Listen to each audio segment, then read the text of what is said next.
Hello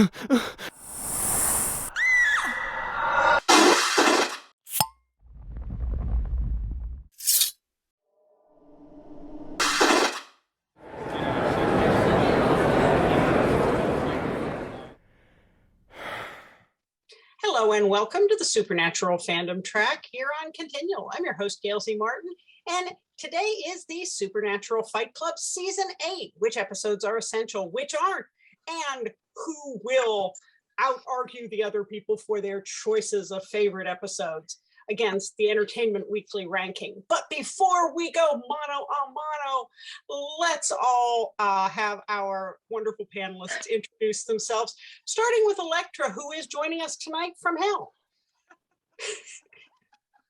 That was mean, Gail. I'm Elektra Hammond. I'm a writer and a copy editor, and I love all things supernatural, and I've been there ever since the pilot, urging those boys on. And it's a green screen color correction here. We love Elektra. She's not really down below hanging out with Rowena. Oh, I'm not really coming to you straight from hell. Melissa? Hi, I'm Melissa. I'm a tech writer, and I've been a fan of the show since the beginning. I love both boys equally and very differently. I'm a Dean girl. Okay. Carole? I'm Carole Stokes. I've been a fan since season 3, started writing fan fiction in 2012, which is all on AO3 under Fire Sign 10. And I'm Gail Z. Martin and Morgan Bryce. I write epic and urban fantasy as Gail, and urban fantasy, male paranormal romance as Morgan, and all my modern worlds are ones that Sam and Dean could walk into and feel right at home. So, Elektra, I had to say something because otherwise people would be sitting here the whole time going, why is she red? And they wouldn't hear a word we'd say. So we had to get that off the table right up front. But we are talking about season 8. It's a little bit of a controversial season. There's some things that happen here that, people have strong feelings about. So what are your top episodes, the must-sees that you think convey the whole season arc? And then we'll see how those compare with Entertainment Weeklies and go from there. Carole? This season is a real range for me, from enjoyed a lot or really liked to I never want to see that episode again. I think certainly you have to see the first episode because we have to see Dean come back from purgatory and reunite with Sam. And if we don't do that, the whole season won't make sense. So we have to see that. I think Citizen Fang is a really, really big episode. Dean and Sam's little rift really kind of comes to a head there with Dean faking Sam out with Amelia's call, and the whole struggle over Benny that's been going on all season really all kind of comes to a head there. So that's a big one. As time goes by, loved it. We meet Henry Winchester. We solve the mystery of why John did not get to grow up with his father. And we learn about the men of letters. The men of letters, which are with us to the end. We find out about the bunker, all of that huge plot and setting devices that will be with us for years. So that's a really significant one. Just kind of for fun, I really liked Everyone Hates Hitler. I love the Golem. I just love the Golem. He's great. And the whole Judah initiative, I kind of liked this whole historical aspect where it's not just the Hunters and the Men of Letters, but there were other groups of people struggling to try and do the same things. And here was the ones trying to fight, and who doesn't like a good Nazi necromancer? I mean, that's just perfect. Of course, that's what the Nazis would be. They would be necromancers. And, here we have the Judah initiative and the Golem fighting the good fight. So I love that one. Taxi Driver, we're into the trials. Sam has to go to hell. A lot of stuff gets handled in there with, what's happening with hell, with heaven, the structure, the souls, how does it work? Where do they go? And we get to see Bobby. And we get to rescue Bobby from hell, where he should never have been. And he gets to go and, ascend into the light. So that's, you know, and Dean and sacrifices Benny, and Benny sacrifices himself willingly. You know, he knows that Dean has to have Sam. He's not working out here in the world anyway. He doesn't belong anymore. We're almost hearkening back to what is dead should stay dead that we learned seasons ago. And that's what's happened with Benny. And so Benny is gone. And, you know, and then of course, sacrifice, the end. You got to have that. It's the third trial. Sam's putting his life on the line. Crowley is crying out for love. Why can he not be loved? He deserves to be loved. We have a little flash of Abaddon, but then she bites it again.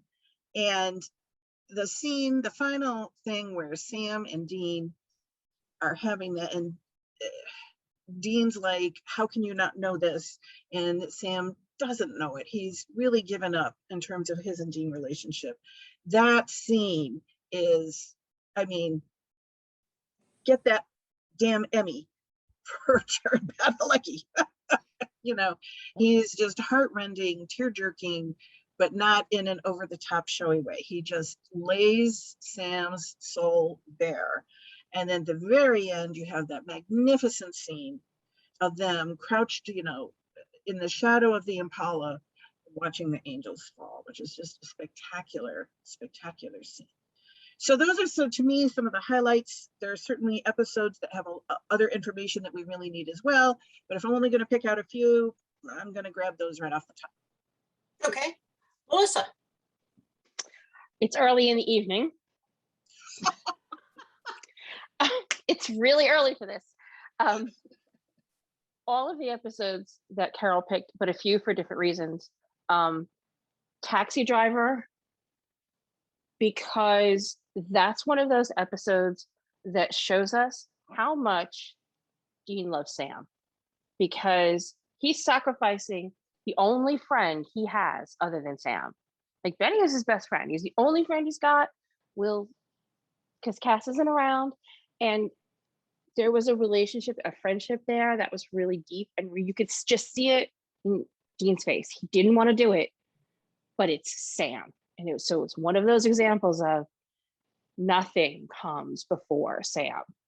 And then in Sacrifice, when on the rewatch, I realized that that's probably, except for that barn scene, like the most emotional hitting.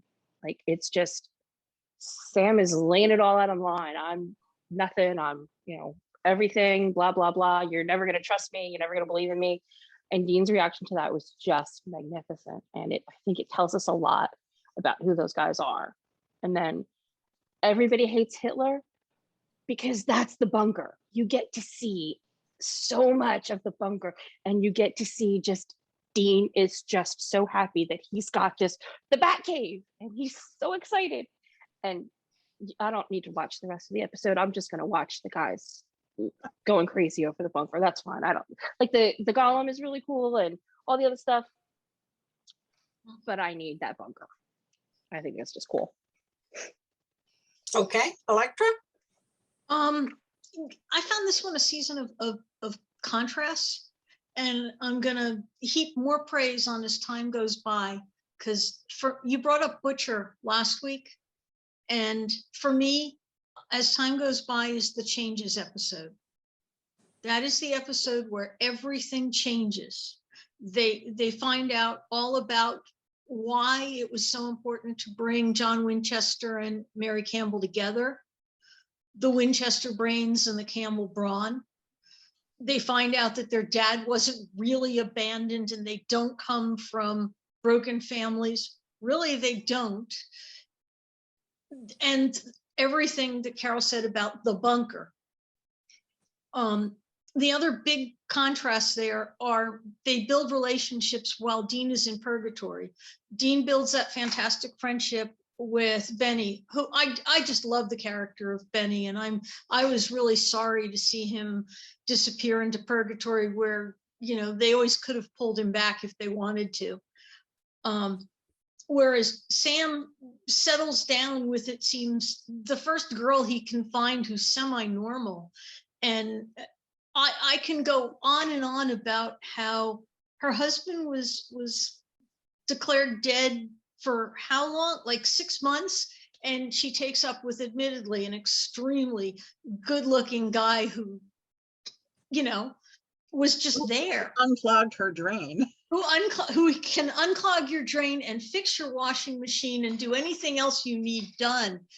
And but it seemed so quick, and they're moving in together a couple of months later, and that whole dynamic of the husband being missing, and then they stretched it out over so many episodes with the flashbacks, so you really couldn't see how long it was, but it seemed they were only together a couple of months.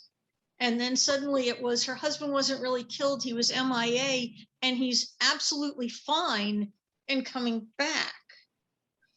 And she's got to make a decision between the guy she's married to and the guy she's currently been with a couple of months. They didn't handle that particularly well, that dynamic, and then bringing him back and saying, well, yeah, but that was a really poorly handled relationship. It seemed he was just grasping for normalcy, whereas the Dean Benny relationship seemed really, really solid. Just, you know, we're buddies and we have the same goal, and I can get past your issues that you kill vampires, and you can get past just my issues of, you know, I drink blood, and we're just going to work together for a common goal. And you're going to accept the fact that my other friend's an angel. And they seem to really handle that well. Mm-hmm. And it was well founded. It had a good foundation to it.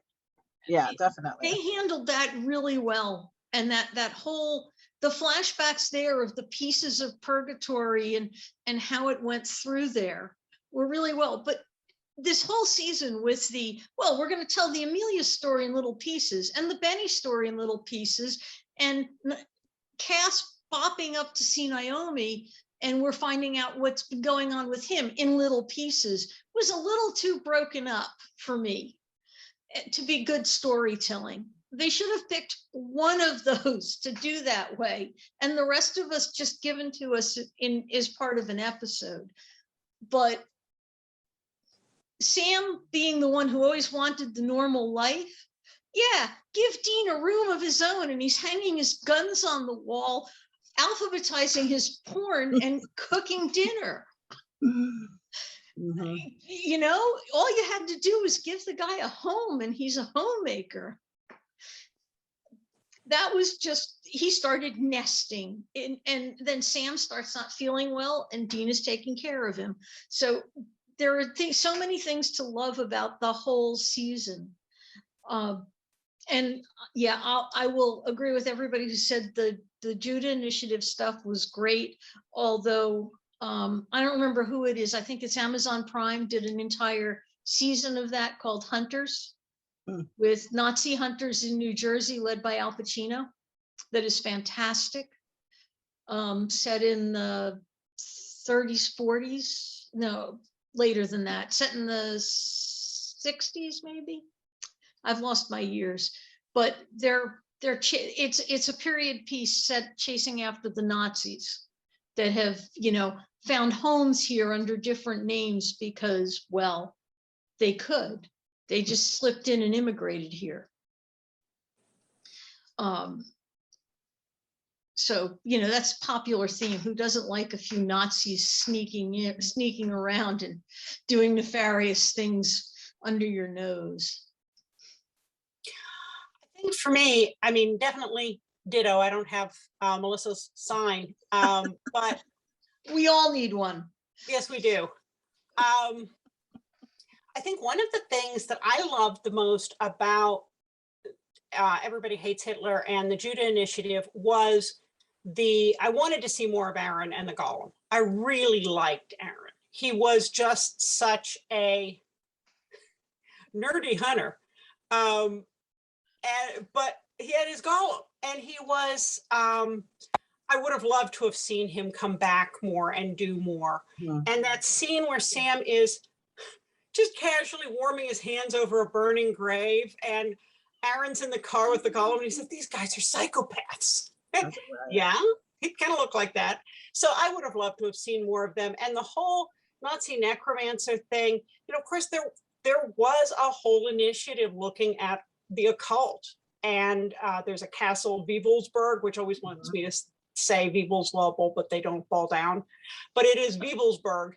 And that was set aside for the SS's occult experiments. And so that's a little too close to reality. But I thought it was great that they brought that up. And I thought that Fiction's hit that one pretty hard. Mhm. I mean, Raiders from the Lost Ark hit that. The Avengers has hit on that. The whole Nazis and Hitler were into the occult is a recurring theme through fiction.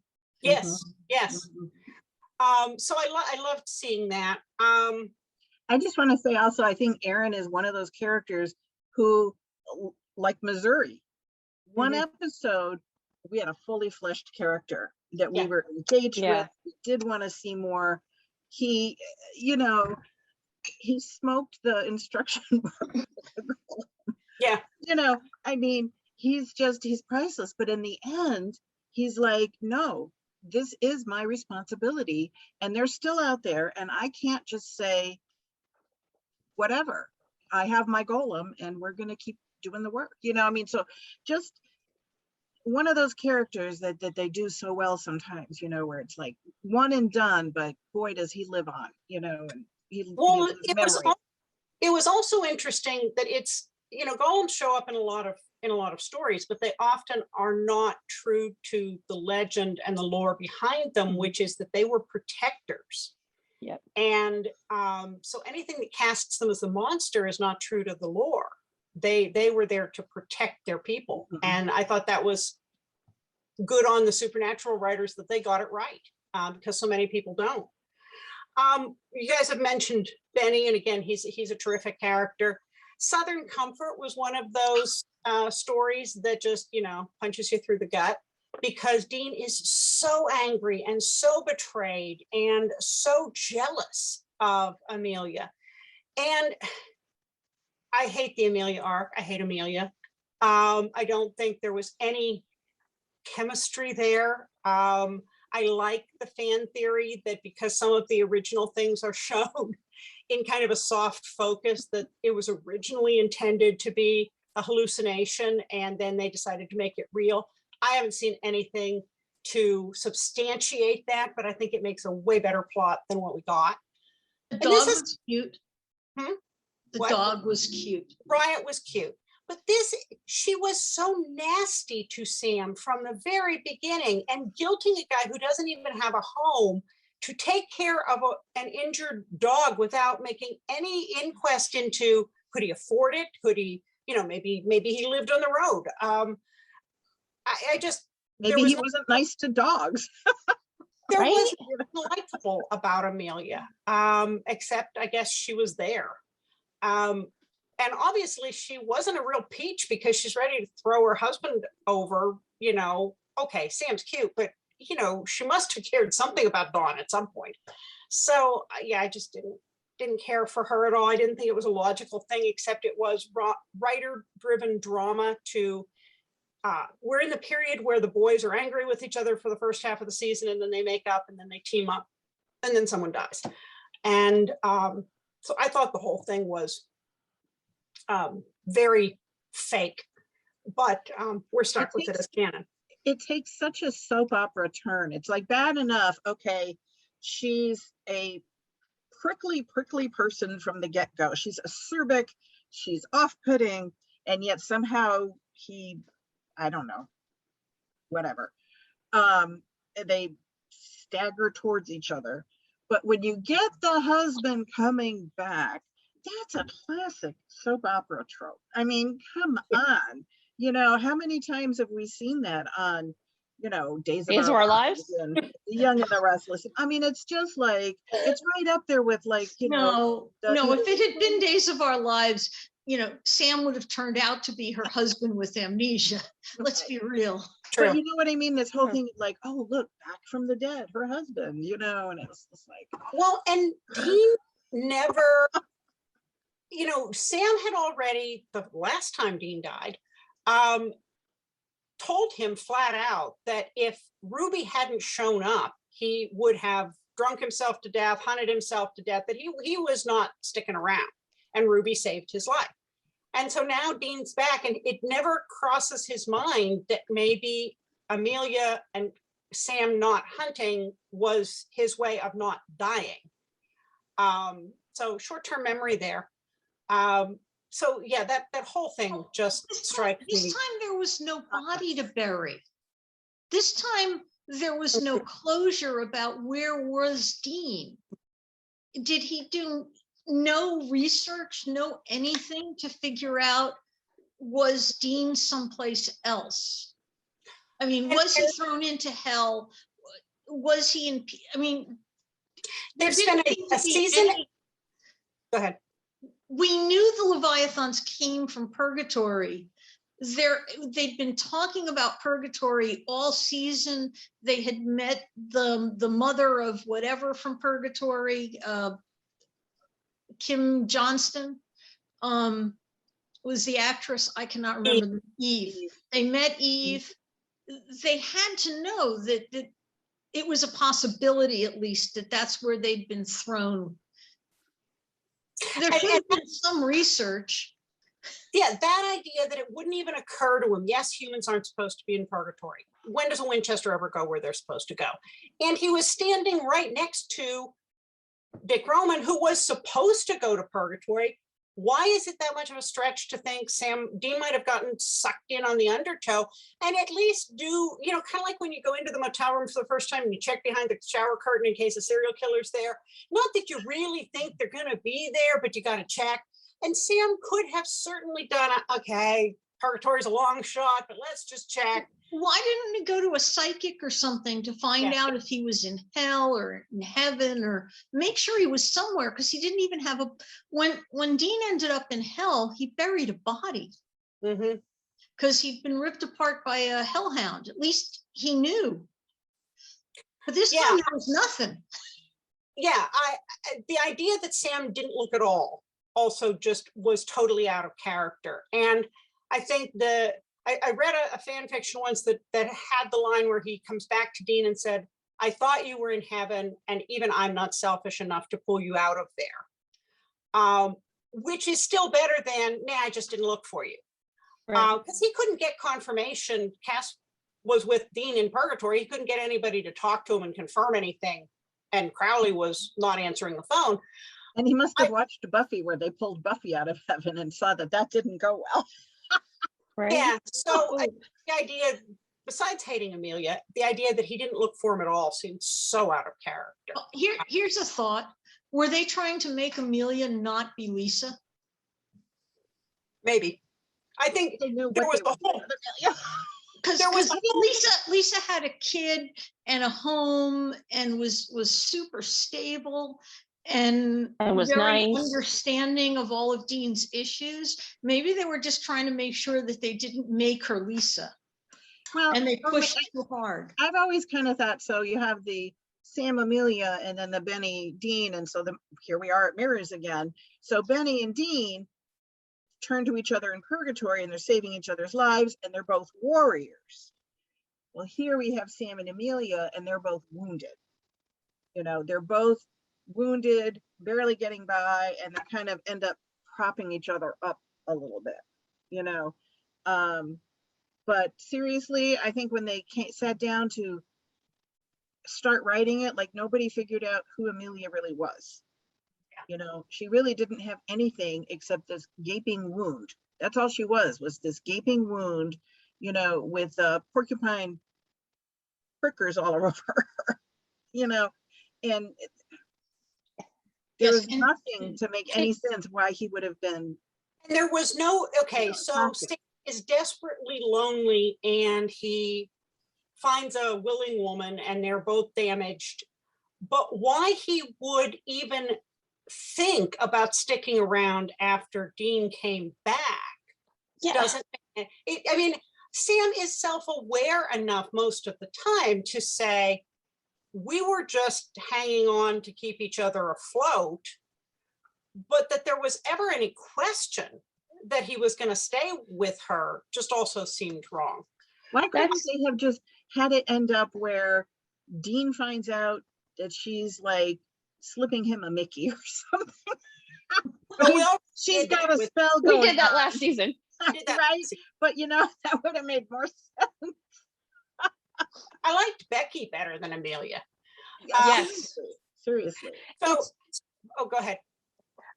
Carole was talking about mirrors with Amelia and Benny, and and that made me think of, well, if Benny was likable, like they developed a relationship very quickly, they've developed trust, Benny was likable. I almost feel like, did the writers mean to make Amelia so that we all hated her, so she'd be more of an opposite from Benny? Like, Benny, here's this great character that we all like, and we like that friendship, and we're not really rooting against them, versus Amelia, she's just so dreadful, and it's not the actress, it's the character. That maybe they wrote it like that so that we wouldn't be rooting for him them to stay with her. We would be rooting for him to get back to Dean. I wouldn't It's send the only Amelia thing I think to of. purgatory. I mean, keep Benny, send Amelia. That would work. Well, I mean, Great. I liked Lisa, but I didn't want Dean to stay with her and not hunt anymore once Sam was back. Yeah. It- Southern Comfort, I think we really see the depth of Dean's anger, even though it's magnified by the cursed coin. And we also see that strength in Garth, where Garth talks him down. And so easy to dismiss Garth when we first met him because Mr. Fizzles, and he's just this, what is this guy? But as we get to see Garth, how much quiet strength he has, and he's not afraid to stand up to the Winchesters, which not a lot of people can say. And so I thought that, I love that episode. There's a ton of fan fiction that goes with that episode in the aftermath. And so as painful as that is, I think it's a good one. We have several episodes in this season about Kevin Tran, which are important arc-wise because of the whole tablet thing. Hunter Hiroshi was just fun. I mean, that was such a fun, inventive episode and kind of the precursor to what we got the fulfillment of in Scooby Natural, because this time we got Looney Tunes, but not the full treatment. And trial and error with starting the trials and bathing in the blood of the hellhound and the whole screwed up dynasty that reminded me a lot of the old TV show Dallas. Yes. And the two cougars feeling Sam up, because that happens to Sam all the time. And the unlikely person who made the deal.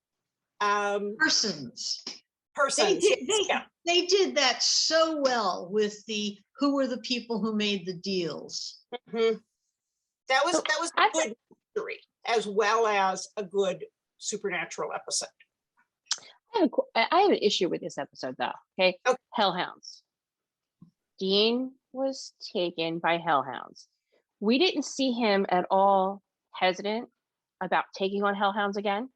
And that bothered me. And the fact that Sam wasn't more protective over Dean trying to take this, like, that just didn't ring true to me. It seems like Sam's seen this once. He's going to do anything and everything to stop Dean from taking this on. And it just seems like, yes, at the end he does it, but it just seems like character-wise, all throughout the conversations and all throughout till we get to that point where he's actually the one taking out the hellhound, he just seems kind of blasé about it. Like, no, Dean, you know. Question, the first time around, did they have the knife of the Kurds? No, and they didn't have the glasses either. Because, you know, the one that Henry was so surprised, you know, why didn't this knife kill her? And he's, well, you'd need a blessed knife of the Kurds. Well, yeah, that's what this is. That's such a great exchange. Yeah, we totally know what we're doing. We kill demons every day. But, you know, it was like, now we have the demon killing knife. We're just going to take that thing down. I mean, yeah, I got taken out by a hellhound once, but I'm ready for them now. He sounded eager to take a hellhound down. Like, I'm bigger and badder and wiser now. Okay. He really, you know, like, let's go find us some hellhound. And the only thing that they hesitated was, if we let Crowley get wind of this, he'll send 100, and we can't handle that. The episode that struck me also as being logically wrong was Taxi Driver. And Supernatural's done this in a number of cases. Nobody can figure out how to get to hell. Hell is so difficult to get into. And then later on, it's like, hey guys, we're home. Do you have beer in the fridge? You know, they just stroll in. Purgatory was so hard for Dean to get out of, but apparently he didn't know the right taxi driver, because it wasn't really that hard to get in and out of after all. And I thought that kind of cheapened some of the effort. Elektra? Yeah. Well, first, the taxi driver was a reaper. So maybe he has a way with barriers. Yeah, that's possible. And even the taxi driver couldn't get them directly into hell. It was back to the, well, purgatory is hell adjacent, and I can get you into purgatory. And it was a rather complicated episode, so they couldn't show us Sam fighting his way down to the entrance, the hidden entrance to hell, which is the back door, apparently. Now, the other thing that we had in this season were several Charlie episodes. We had LARP and the Real Girl, and we had Pac-Man Fever. And, you know, who doesn't like seeing Dean Winchester dressed up as Braveheart leading the charge at the LARP? I mean, you know, that was okay. That was good, but not as good as seeing Felicia Day dressed up as a eye-patched vampire hunter in a video game. Yes. And, you know, she has an affair with the fairy princess, who's a real fairy. And there was just a lot to love about that episode. And that episode also started to rub away the rough edges between the boys, because they'd had the episode before, they'd started to maybe get back on the right track. And this episode sort of helped smooth out some of those bumps. That was a weird case, but they were with Charlie and they were having fun with the LARPing. And we start to see Charlie and Dean's relationship deepen a little bit. And so to me, this is like, I love this episode. And then, you know, Dean wants to play. It's like a big playground. And at first Sam's like, but then in the end, he's like, you know what? We need to play. We need to have some fun, you know, and they do it. And I think, yes, that's a large portion of balm, you know, spread on their relationship to help heal it and everything. And I just have to interject one thing. Sure.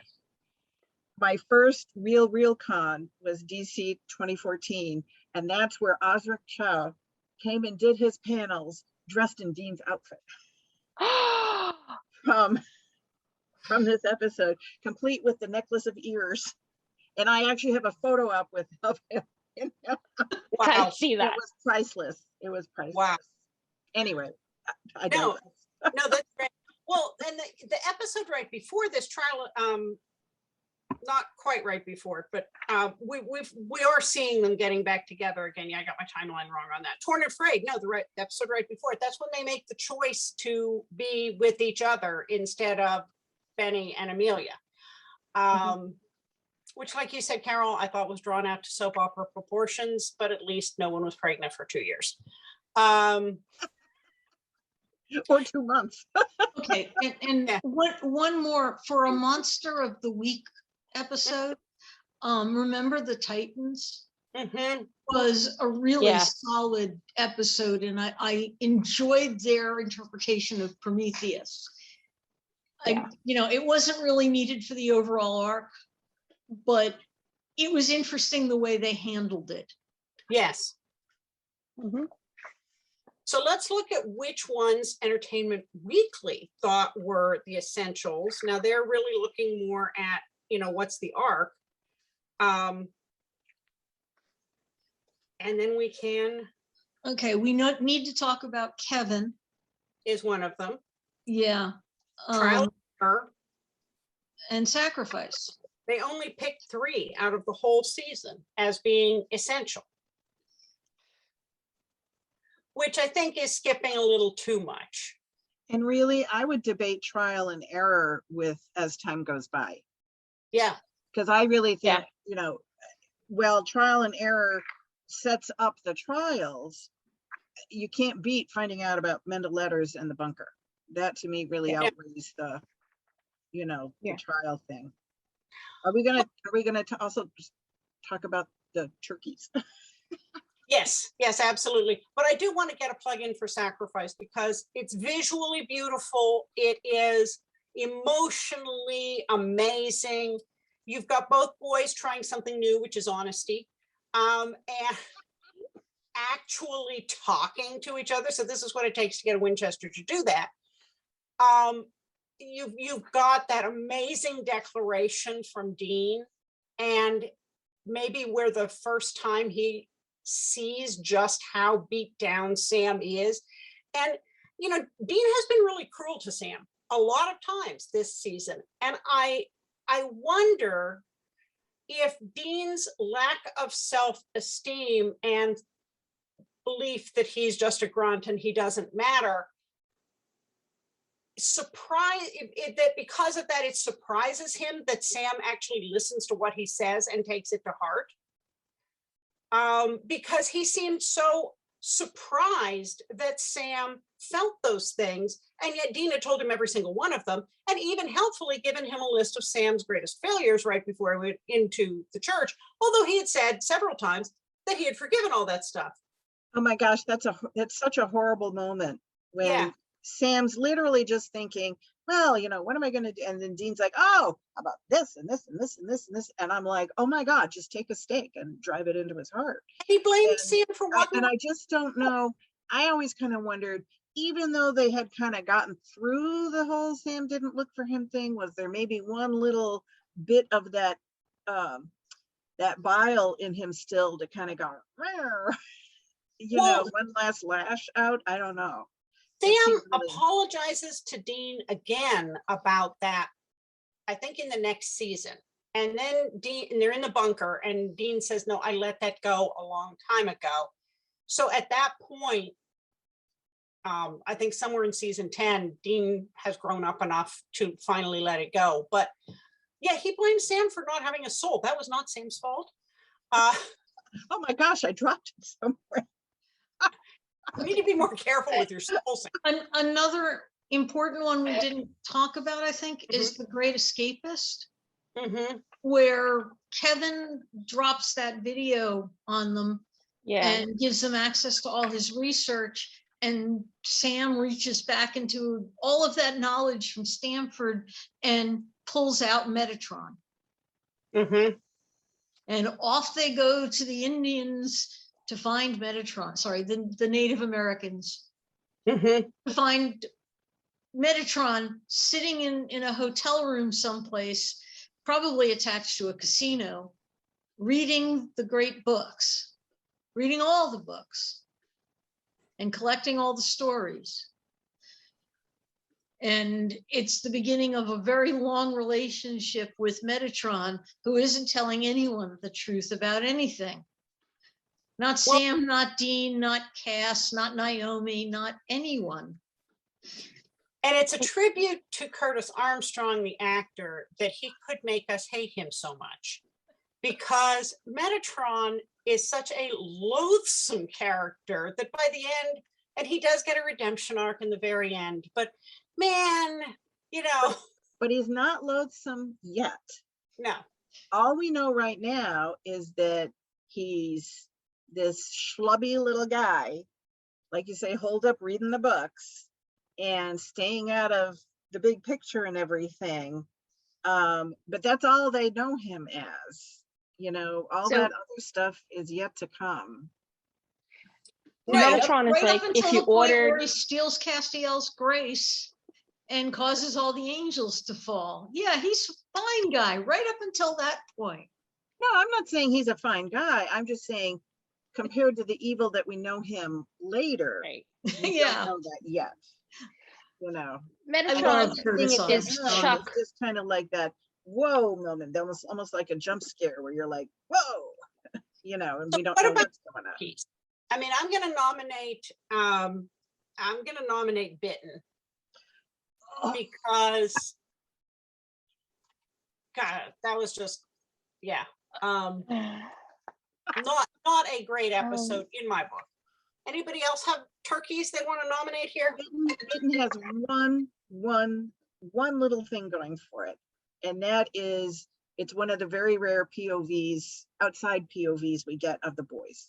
And they're like, wow, are they having like an office romance? Or, you know, I mean, those couple of little seconds here and there are genuinely enjoyable, and that's it. The rest of it is a horrid hot mess, and I want to punch that chick right in her big white teeth there.